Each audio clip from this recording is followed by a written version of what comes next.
नमस्कार विद्यार्थी मित्रांनो, गणित सेतू या YouTube चॅनलवर तुम्हा सर्वांचं स्वागत आहे. आज मी तुम्हाला एक असा टॉपिक शिकवणार आहे, ज्या टॉपिकवर एक्झाममध्ये तुम्हाला 2 ते 5 मार्काचे क्वेश्चन्स बघायला मिळतील. आणि महत्त्वाची गोष्ट म्हणजे व्हेन डायग्राम ही कन्सेप्ट ज्यांची क्लिअर झाली त्यांना सेट ऑपरेशन्स, प्रोबॅबिलिटी आणि स्टॅटिस्टिक्स मधील अनेक टॉपिक खूप सोपे वाटणार आहे.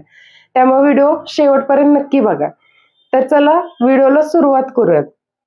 सगळ्यात पहिल्यांदा व्हेन डायग्राम म्हणजे काय हे आपण आता समजून घेणार आहे. मग व्हेन डायग्राम म्हणजे आता आपण लास्ट व्हिडिओमध्ये सेट म्हणजे काय हे पाहिलेलं, सेटचे एलिमेंट्स कसे आपण लिहितो ते बघितलेलं. सेट डिफाईन करायचे 2 मेथड शिकलेलो. पहिली मेथड होती लिस्टिंग मेथड आणि सेकंड मेथड होती सेट बिल्डर फॉर्म. मग आपण इथं काय करत होतो की तो सेट डिनोट करत होतो, सेट मधले एलिमेंट्स लिहित होतो. मग व्हेन डायग्राम म्हणजे काय की वर्ड मध्ये एखादा सेटचे एलिमेंट्स न लिहिता त्याला आपण डायग्रामॅटिकली दाखवतो, त्यालाच व्हेन डायग्राम असं म्हणतात. एक मॅथमॅटिशियन होते व्हेन नावाचे आणि त्यांनी ही मेथड इन्व्हेंट केली, त्यामुळे त्यांचंच नाव ह्या डायग्रामला दिलं, तेव्हा आपण ह्याला म्हणतो व्हेन डायग्राम. मग आता व्हेन डायग्राम म्हणजे काय हे तुम्हाला समजलंय की कोणताही एखादा सेट आहे तर तो वर्ड मध्ये न लिहिता आपण चित्राच्या स्वरूपात लिहितो, तर त्याला व्हेन डायग्राम म्हणतो. मग आता एक एक्झाम्पल आपण घेतलंय बघा व्हेन डायग्राम साठीचं. वर्गातला आपण डेटा कलेक्ट करतोय. तुमच्या वर्गामध्ये क्रिकेट खेळणारे विद्यार्थी किती आणि फुटबॉल खेळणारे विद्यार्थी किती असा आपण डेटा घेतलेला. मग आता त्याच वर्गामध्ये दोन्ही खेळ खेळणारे पण विद्यार्थी असू शकतात. म्हणजे क्रिकेट पण त्यांना आवडते आणि फुटबॉल पण आवडते. मग आता बघा ए सेट आपण घेतलेला आहे. ए सेट म्हणजे क्रिकेट खेळणाऱ्या विद्यार्थ्यांचा सेट आहे आणि बी सेट म्हणजे फुटबॉल खेळणाऱ्या विद्यार्थ्यांचा सेट आहे. मग सपोज वर्गामध्ये 20 विद्यार्थी असे आहेत की जे फक्त क्रिकेट खेळतात. मग आपण हा ए सेट घेतला, ह्या ए सेट मध्ये आपण 20 लिहिले. आता फुटबॉल फुटबॉल खेळणाऱ्या विद्यार्थ्यांसाठी आपण सेट बी घेतलेला आहे. मग टोटल फुटबॉल खेळणारे विद्यार्थी किती आहेत? 10. आणि ह्या जे टोटल विद्यार्थी आहेत तर त्या विद्यार्थ्यांपैकी 5 विद्यार्थी असे आहेत की जे क्रिकेट पण खेळतात आणि फुटबॉल पण खेळतात. मग हे जे दोन्ही सेट आहेत ह्या दोन्ही सेटसाठी कॉमन पार्ट कोणता झाला, तर हा मधली जी पाकळी तुम्हाला दिसते तर तो काय झालाय, कॉमन पार्ट झालाय. म्हणजे 5 विद्यार्थी असे येणार आहे की जे क्रिकेट पण खेळतात आणि फुटबॉल पण खेळतात. इतकी सोपी असते बघा व्हेन डायग्राम. एकदम सोप्या पद्धतीनं आपण व्हेन डायग्राम समजून घेणार आहे. आता दुसरी बघा, दुसरं एक्झाम्पल घेतले आपण चहा आणि कॉफीसाठीचं. काही विद्यार्थ्यांना फक्त कॉफी आवडते, काही विद्यार्थ्यांना फक्त चहा आवडत असेल आणि काही विद्यार्थ्यांना कॉफी पण आवडत असेल आणि चहा पण आवडत असेल. मग आता सेम वरच्या सारखंच आपण खाली एक्झाम्पल घेतलंय. एक ए सेट घेतलाय, दुसरा बी सेट आहे. ए सेट म्हणजे कॉफी घेणाऱ्यांच्या विद्यार्थ्यांचा सेट घेतलाय आणि बी म्हणजे काय घेतलाय, चहा घेणाऱ्या विद्यार्थ्यांचा सेट घेतलाय. मग आता बघा कॉफी पिणारे जर विद्यार्थी 30 असतील तर आपण काय केलं, ए सेट मध्ये 30 विद्यार्थी लिहिले. बी सेट मध्ये चहा पिणाऱ्यांचा विद्यार्थ्यांचा सेट आहे तिथे 20 लिहिलेत आणि दोन्ही पण कॉमन दोन्ही पण गोष्टी घेणारे विद्यार्थी किती आहेत, 11 आहेत. त्यामुळे आपण कॉमन पार्ट मध्ये काय केलंय, 11 लिहिले. मग व्हेन डायग्राम मध्ये असंच केलं जातं. फक्त हा शब्द ओनली शब्द वापरलेला असेल, फक्त शब्द वापरलेला असेल तर ते काय करणार आपण, ते त्या सेट मध्ये घेणार. अँड शब्द असेल म्हणजे काय, दोन्ही पण घेत असतील तर आपण काय करणार आहे, मध्ये घेणार आहे. अशा पद्धतीनं व्हेन डायग्राम आपण डिफाईन करतो. एखादा सेट तुम्हाला दिलेला असेल तर त्या सेटवरून तुम्हाला व्हेन डायग्राम ड्रॉ करायला सांगतील, असा एक टाईपचा क्वेश्चन असतो. किंवा व्हेन डायग्राम देतील आणि त्याच्यावरून क्वेश्चन्स तुम्हाला सॉल्व्ह करायचे असतात. नेक्स्ट पॉइंट आहे सबसेट. मग आता सबसेट म्हणजे काय हे समजून घेऊया. 2 सेट दिलेले असतील तुम्हाला आणि त्यातील पहिल्या सेट मधले एलिमेंट्स हे दुसऱ्या सेट मध्ये प्रत्येक एलिमेंट कंटेन करत असेल तर आपण काय म्हणतो, पहिला सेट हा दुसऱ्या सेटचा सबसेट असणार आहे. मग सबसेटची एकदम सोप्या भाषेत डेफिनेशन हवी असेल तर ती काय म्हणणार आहे आपण, की एखाद्या सेट मधले एलिमेंट सगळेच दुसऱ्या सेट मध्ये जर येत असतील तर त्याला काय म्हणणार आहे, सबसेट म्हणणार आहे. म्हणजे एक सेट असणार आहे तर तो मोठा सेट असणार आहे आणि त्याच सेट पासून दुसरा सेट जर तयार होत असेल तर तिथं काय असणार आहे, सबसेट असणार आहे. तुम्ही बघा एखादा सब्जेक्ट असेल तर त्याच्या सब ब्रांच बघता. मग सब ब्रांच याचा अर्थ काय असतो, की तो मेन सब्जेक्ट असतो आणि त्याच्यापासून तयार झालेल्या बाकीच्या ब्रांचेस असतात तर त्याला आपण सब ब्रांचेस म्हणतो. तसंच एक सेट असेल आणि त्या सेट पासून बाकीचे वेगवेगळे जर सेट्स तयार होत असतील तर त्याला काय म्हणतो आपण, सबसेट्स म्हणतो. मग आता एक एक्झाम्पल घेतलंय बघा, ए इज इक्वल टू 1 2 3 हा एक सेट आहे आणि बी इज इक्वल टू 1 2 3 4 आणि 5 हे एलिमेंट्स आहे. मग आता बघा या 2 सेट मधले ए सेट मध्ये 3 एलिमेंट्स आहेत. कोणते कोणते, 1 2 आणि 3. आणि बी सेट मध्ये काय झालं 1 to 5 पर्यंतचे इलेमेंट्स आहेत.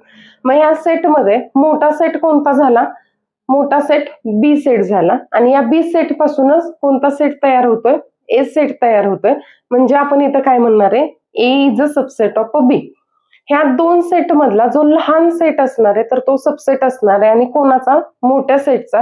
मग ह्या दोन एक्झाम्पल मध्ये लहान सेट कोणता होता, ए, म्हणून आपण ए घेतलं. मग आता बघा सबसेट दाखवण्यासाठी हे नोटेशन आहे, हे नोटेशन यूज केलं तर याचा अर्थ काय असतो, तिथं सबसेट असणार आहे. मग ह्या दोन सेट मधला लहान सेट कोणता होता, ए सेट होता, म्हणून आपण इथं ए घेतला. नेक्स्ट काय केलं, सबसेटचं साइन दिलं आणि मोठा सेट कोणता आहे, बी, त्यामुळं लिहिलं काय आपण, ए इज अ सबसेट ऑफ बी. आता दुसरं एक एक्झाम्पल घेऊयात बघा. ए इज इक्वल टू 1 3 5 हा एक सेट आहे आणि बी इज इक्वल टू 1 2 4 आणि 6 हा सेट आहे. 1 2 3 4 आणि 6 हा सेट आहे.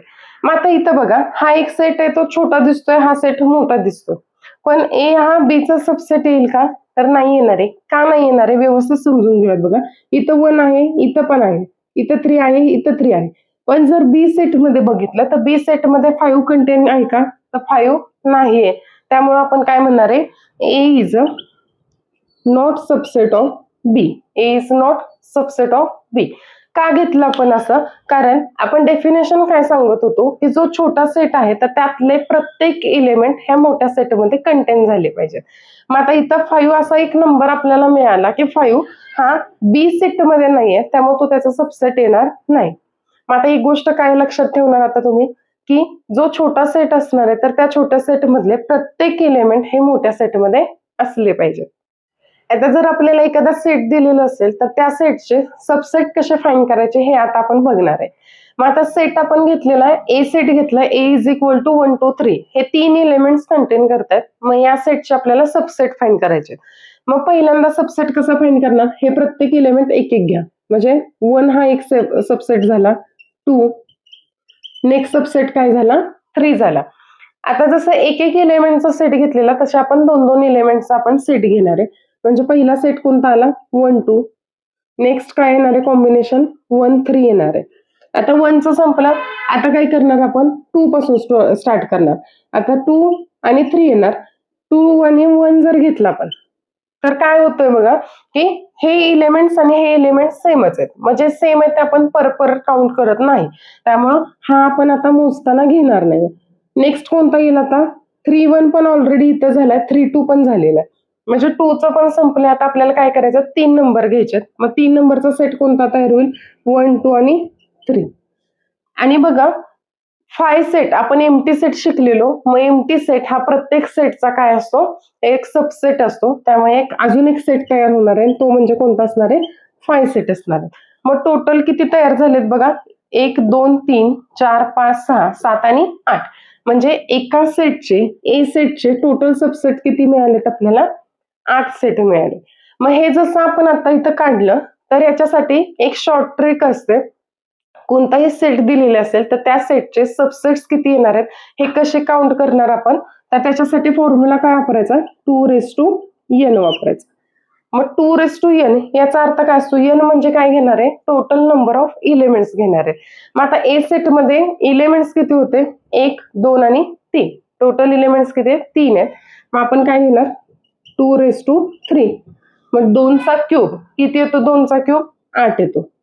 म्हणजेच हा प्रश्न जर तुम्हाला एमसीक्यू साठी विचारलेला असेल तर तुम्ही डायरेक्ट हा फॉर्म्युला वापरायचा, 2n.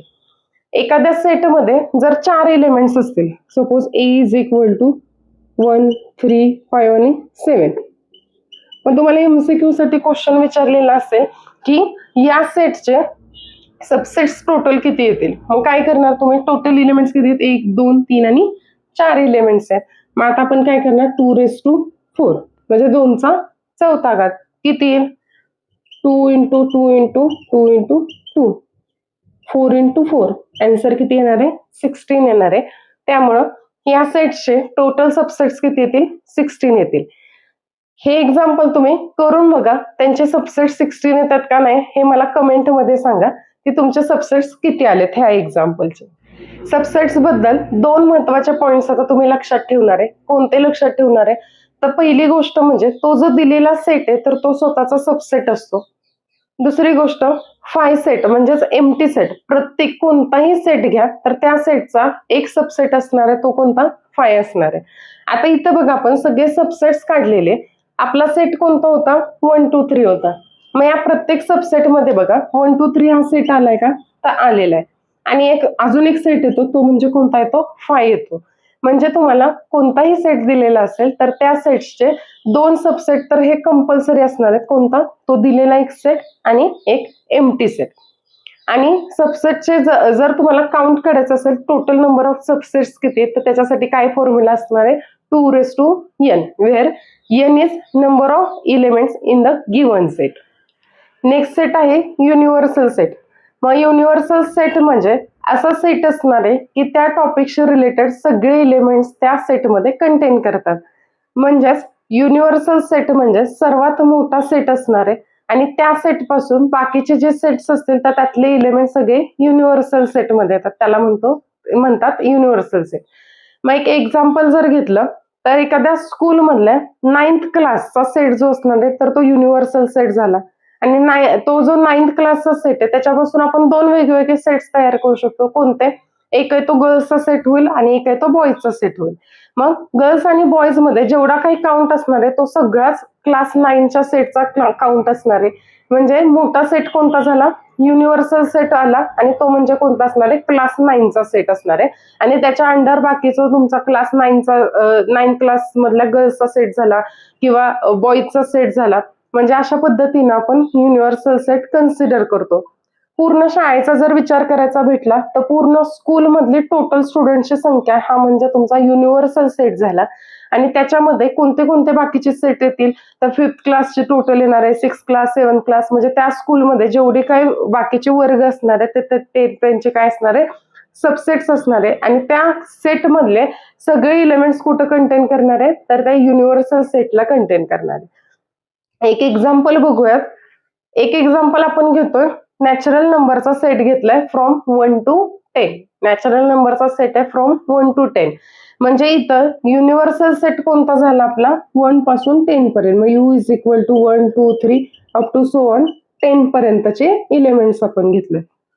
मग आता दुसरा ह्याच्यापासून सेट काय तयार करतोय आपण? Set of odd numbers. मग एक सेट तयार झाला बघा, सेट ऑफ ऑड नंबर्स 1 3 5 7 आणि 9 झाला. मग हा जो सेट तयार झाला ह्या सेट मधले प्रत्येक एलिमेंट कुठे येणार आहेत? युनिव्हर्सल सेट मध्ये येणार आहेत. अजून एक एक्झाम्पल बघूया, सेट ऑफ इव्हन नंबर्स. मग इव्हन नंबरचा सेट घेतला तर काय येणार आहे? 2 4 6 8 आणि 10. आता हे जे काही एलिमेंट्स घेतोय बी मधले ते एलिमेंट सुद्धा कुठे येणार आहेत? युनिव्हर्सल सेट मध्ये येणार आहेत.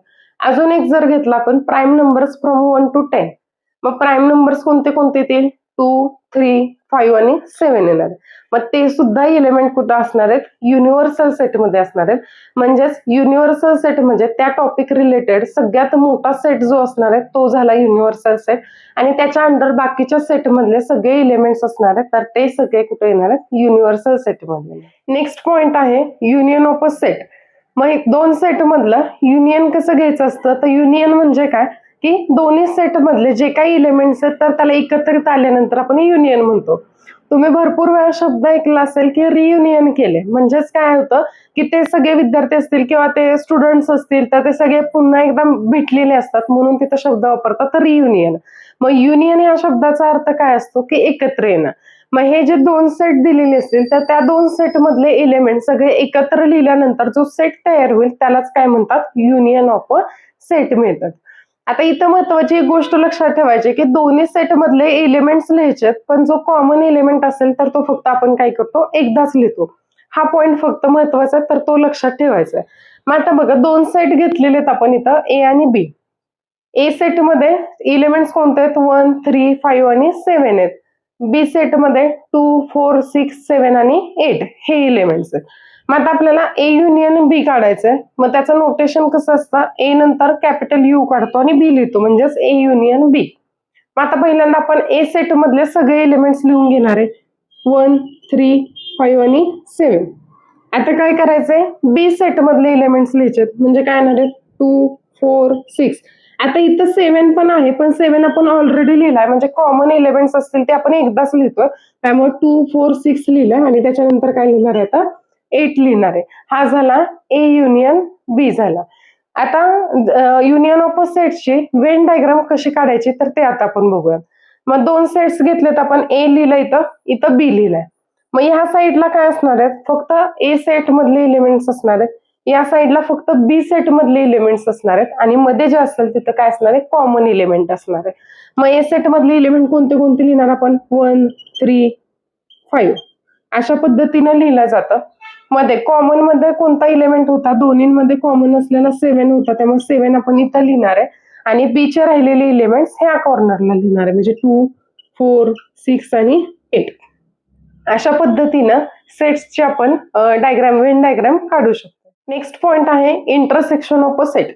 मग इंटरसेक्शन म्हणजे काय, की जे दोन सेट्स दिलेले असतील तर त्या दोन सेट मधला जो काही कॉमन एलिमेंट असणार आहे तो म्हणजे इंटरसेक्शन येणार आहे. मग आता डिनोट कसं केलं जातं बघा, उलटा यू काढायचा, कॅपिटल यू, मग ए इंटरसेक्शन बी, वाचताना वाचणार कसं, ए इंटरसेक्शन बी.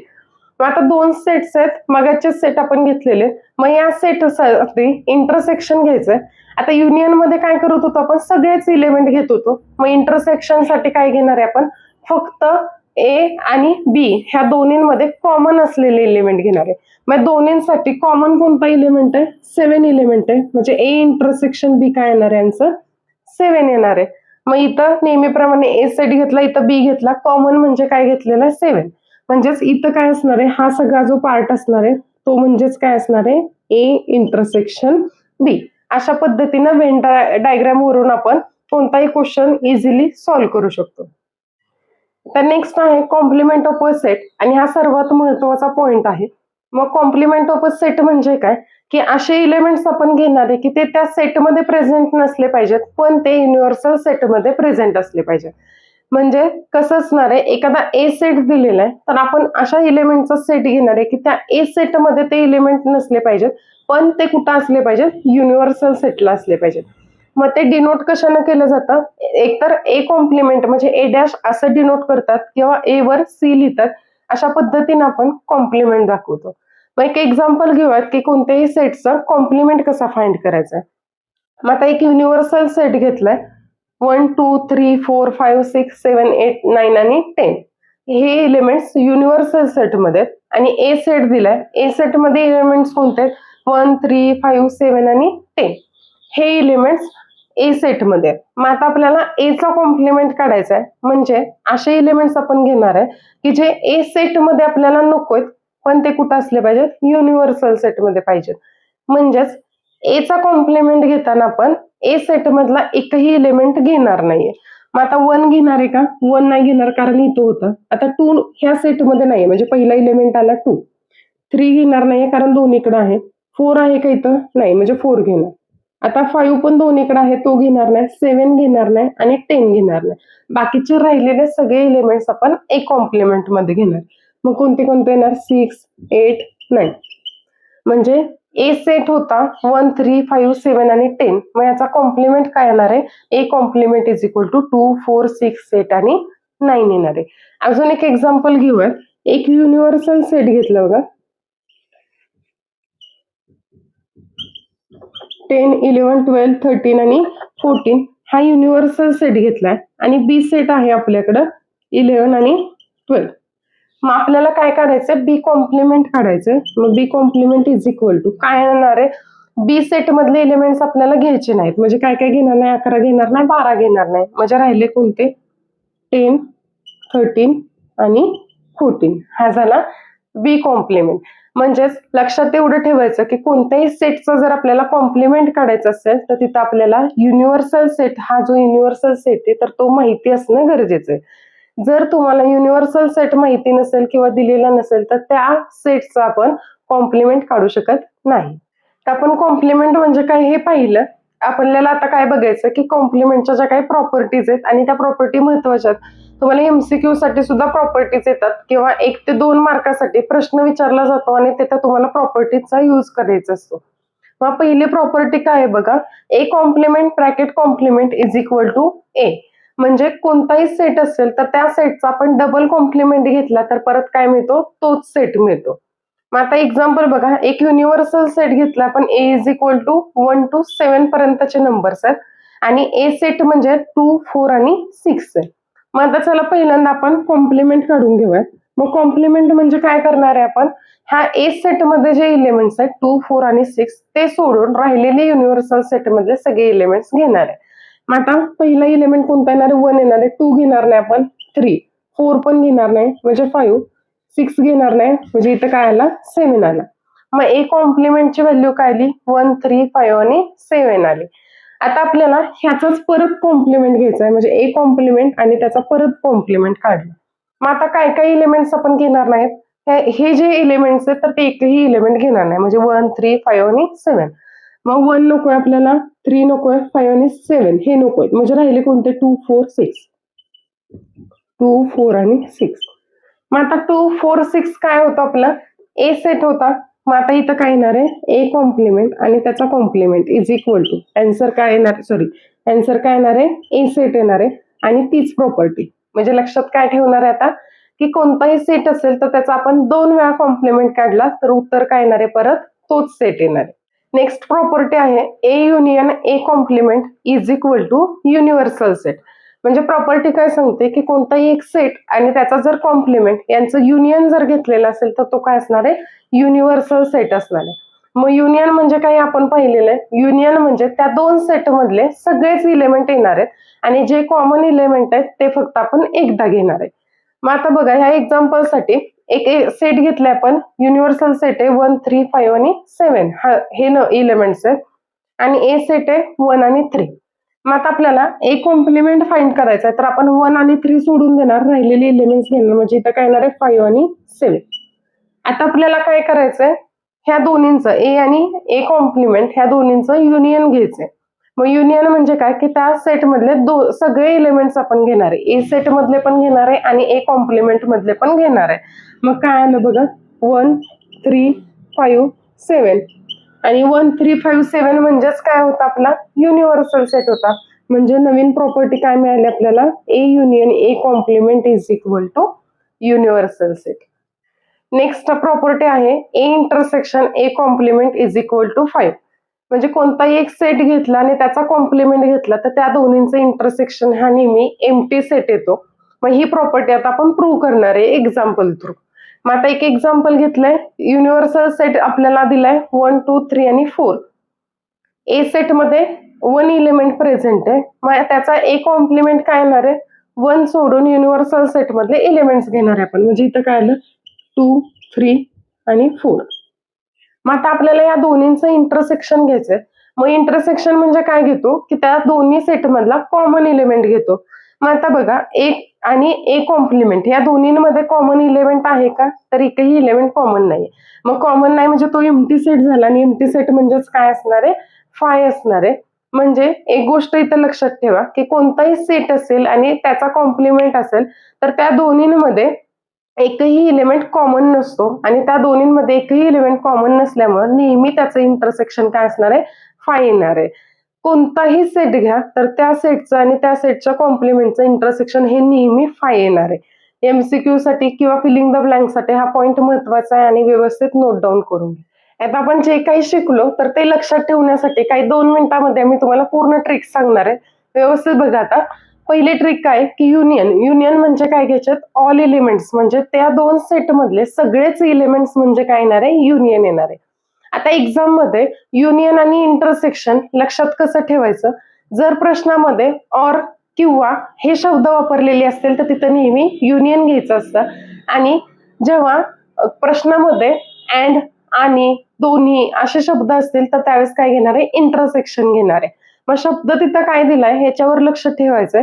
लक्षात ठेवा, युनियन म्हणजे नेहमी ऑर असतं आणि इंटरसेक्शन म्हणजे काय असतो, अँड हा शब्द वापरलेला असतो. मग आता बघा, युनियन म्हणजे काय घेणार आहे, सगळे एलिमेंट्स घेणार आहे आणि कॉमन एलिमेंट ते एकदाच फक्त घेतो. नेक्स्ट पॉइंट होता आपला इंटरसेक्शन. इंटरसेक्शन हा उलट यू न डिनोट करतो आपण आणि इंटरसेक्शन मध्ये फक्त कॉमन एलिमेंट्स घेतो. ते जे दोन सेट्स असतील ए आणि बी त्या दोन सेट मधले फक्त कॉमन एलिमेंट्स आपण इथं इंटरसेक्शन साठी घेत असतो. नेक्स्ट पॉइंट आहे कॉम्प्लिमेंट. मग कॉम्प्लिमेंट म्हणजे काय की असे एलिमेंट्स आहेत की जे ए मध्ये नसले पाहिजेत पण ते युनिव्हर्सल सेट मध्ये येत असतील तर त्याला आपण कॉम्प्लिमेंट म्हणतो. मग लक्षात ठेवण्यासाठी ट्रिक हा शब्द काय लक्षात ठेवायचा, not in A but in you. You म्हणजे काय येणार आहे, युनिव्हर्सल सेट येणार आहे. नेक्स्ट आहे बघा A union A complement is equal to universal set. म्हणजे कोणतेही दोन सेट असतील तर त्या सेटचा आणि त्याचा कॉम्प्लिमेंटचा युनियन नेहमी काय येतं, युनिव्हर्सल सेट येतो. नेक्स्ट आहे ए इंटरसेक्शन ए कॉम्प्लिमेंट. म्हणजे कोणताही एक सेट घेतला आणि त्या सेटचा कॉम्प्लिमेंट घेतला तर त्याचं इंटरसेक्शन हे नेहमी काय येतं, एम्प्टी सेट येतं. मग ते फाईन पण डिनोट केलं जातं. अशा पद्धतीनं हा चार्ट केलेला, हा चार्ट व्यवस्थित नोटबुक मध्ये लिहून ठेवा आणि 2-3 वेळा रीड करा. हा चार्ट तुम्ही कधीच विसरणार नाही. आणि या चार्ट मधले जे काही पॉइंट्स आहेत ते पॉइंट जर तुमच्या लक्षात असतील तर सेट चॅप्टर तुम्हाला शिकायला सोपा जाणार आहे. सेट चॅप्टरच्या कन्सेप्ट तुम्हाला 10th मध्ये पण आहेत आणि परत 11th-12th ला तुम्हाला ह्या कन्सेप्ट खूप महत्वाच्या आहेत, ह्या सगळ्या लागणार आहेत. त्यामुळे व्यवस्थित स्टडी करा. तर विद्यार्थी मित्रांनो, आजच्या व्हिडिओमध्ये आपण Venn diagram, operation of sets, complement of sets हे एकदम सोप्या भाषेमध्ये आणि सोप्या उदाहरणांसह पाहिलेले. आता तुमच्यासाठी एक छोटंसं चॅलेंज. दोन सेट्स दिलेले आहेत, ए इज इक्वल टू 1 2 3 4 आणि बी इज इक्वल टू 3 4 5 6. या दोन सेटसाठी ए युनियन बी आणि ए इंटरसेक्शन बी किती येईल हे मला कमेंट मध्ये सांगा. मी तुमच्या सर्वांचं उत्तर चेक करणार आहे. व्हिडिओ आवडले असल्यास व्हिडिओला लाईक करा आणि तुमच्या मित्रांपर्यंत या चॅनलची लिंक शेअर करा, जेणेकरून त्या मित्रांना सुद्धा असेच टॉपिक सगळे सोप्या भाषेत समजायला मदत होईल. आणि अशाच दर्जेदार व्हिडिओसाठी गणित सेतू या चॅनलला सबस्क्राईब करा. भेटूयात नेक्स्ट व्हिडिओमध्ये जिथे आपण या टॉपिकवरचा प्रॅक्टिस सेट सॉल्व्ह करणार आहे. पुन्हा भेटूयात अशाच दर्जेदार टॉपिक सोबत आणि दर्जेदार व्हिडिओ सोबत. तोपर्यंत keep learning and keep growing. Thank you.